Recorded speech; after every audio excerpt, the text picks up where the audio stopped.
Okay, so here I am once again to update you on the eBay situation. Yeah, you would think it'd get easier, but no, it's actually becoming a little bit more difficult. So, I got in contact with this person, and they said to go ahead and send it back, which I'm doing, or I already did.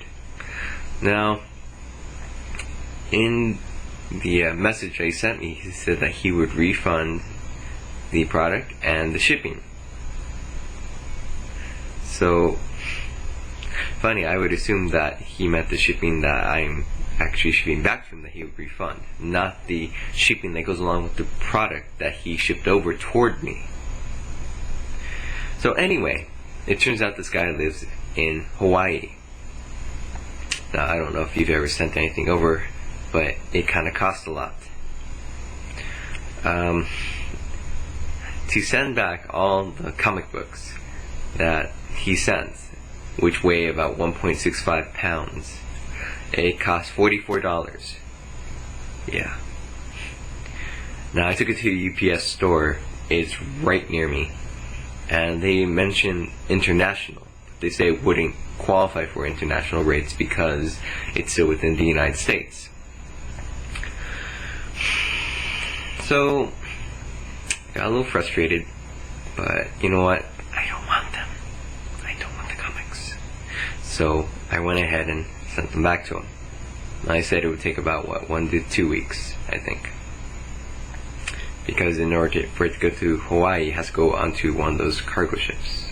Or one of those ships that ships mail. So anyway, I go back online, I message him, I let him know, you know what, this is how much it cost me, and this is how long it's going to take. And he writes back that he finds it kind of absurd that it would cost that much to send it over there. And that he finds it strange that it would take so long for the comics to reach him. So what I did is I went ahead and went back to my email, and it turns out that he qualified for international rates. It costs about $7 or less to send it to me. How nice. And he is returning back on eBay, supposedly, and that's what he said. And he says to next time read it carefully. Now, read the auction carefully. And you know what? I did. I read the whole page. I even looked it over for several days to make sure that this is exactly what I wanted and what I was getting. So, yeah, that kind of pissed me off too. But even though I couldn't see this person's page, or I couldn't view the item that he sold to me, I went ahead and I could view his feedback from everyone else.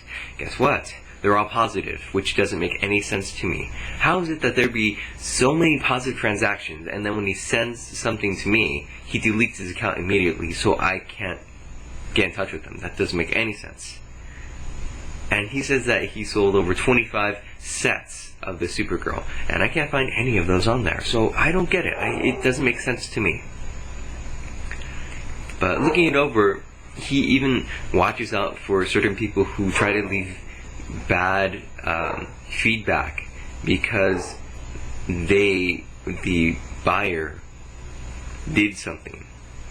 Like sometimes you get weird buyers who try to pull a fast one on you, and this guy actually went ahead and announced this to all the other sellers to be careful and cautious of this buyer.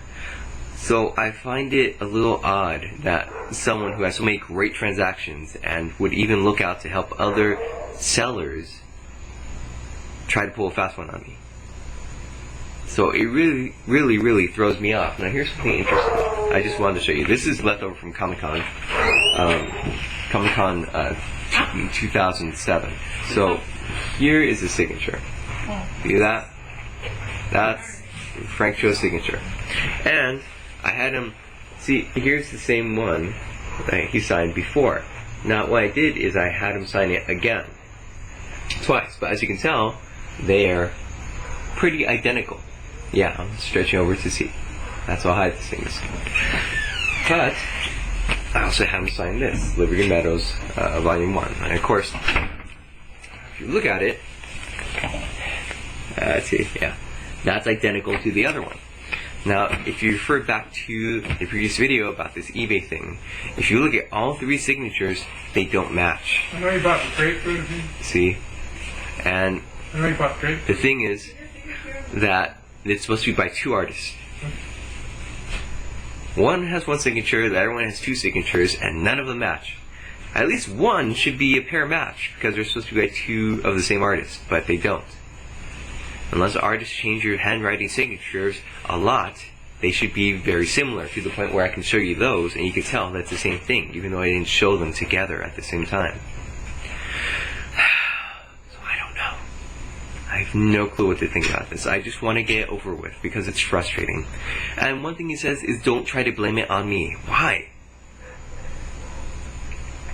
He tends to think that it's my misunderstanding about this.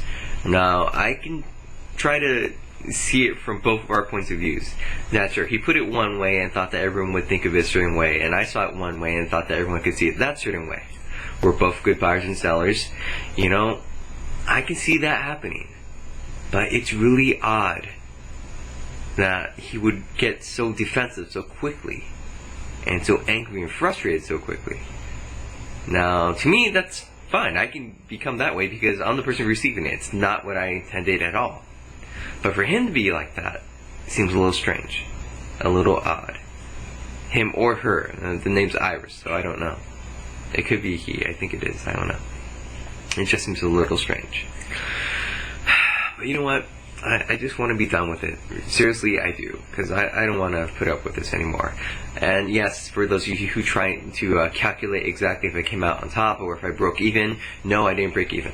I'm sending it back to him. He's refunding me the money of how much I paid for the item, not how much I'm actually sending it back to him. So, I actually just wasted $44 sending it to him. Sending back a product that I didn't want and I felt wasn't even close to what the item described. Yeah. Maybe I should have kept it, but you know what? I already have all these comic books. I just want them for the signatures. So, and to see if the signatures don't match and they don't make any sense, looking at this, and in fact, one of them was Churchill, supposedly, and I've seen Churchill's signature and that was not it. So I don't know whose signature he has, but it's not it. Anyway. I'm not going to take it any further. I'm just going to, close case. Let me know when you get the comic books, and that's it. Just depart from there. I assume sometimes bad things just happen. There's 2 good people, they're selling good things. One person buys it, one person sells it, and sometimes bad things just happen. It's like a car accident. It's really not either one of no one's fault, really. But sometimes it just happens, and there's nothing you can do. It's just a bad situation. That's why I want to see it as. That's what I'm trying to see it as. But it's really, really frustrating to try to see it like that. So that's what I'm going to say about it. And yeah, there'll probably be one last eBay vlog, which will be the final resolution about this. Yeah, that's going to be it for now. So yeah. And just to let you guys know, my next video is going to be the 100th video. Not like it makes a difference, but yeah, I don't think I'll do anything spectacular about it. I mean, I might announce it's a 100th video, but the topic itself won't be anything special. No special effects, no nothing, no huge surprise, no. But anyway, yeah, I guess I'll talk to you guys later. Take care.